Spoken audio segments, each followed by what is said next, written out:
جبریل آ گئے، یا رسول اللہ اپنی امت کو ایک خوشخبری دیجیے، انا انزلناہ فی لیلۃ القدر وما ادراک ما لیلۃ القدر لیلۃ القدر خیر من الف شہر تنزل الملائکۃ والروح فیہا بإذن ربہم من کل امر سلام ہی حتی مطلع الفجر۔ سبحان اللہ۔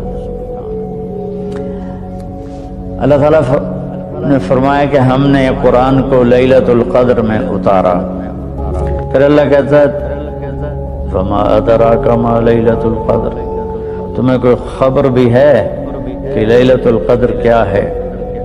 پھر اللہ نے خود جواب دیا لیلۃ القدر خیر من الف شہر، لیلۃ القدر ایک مہینوں کی بندگی سے زیادہ اجر رکھتی ہے، ایک رات عبادت کرو تو 1000 مہینوں سے اس کا اجر زیادہ ہے۔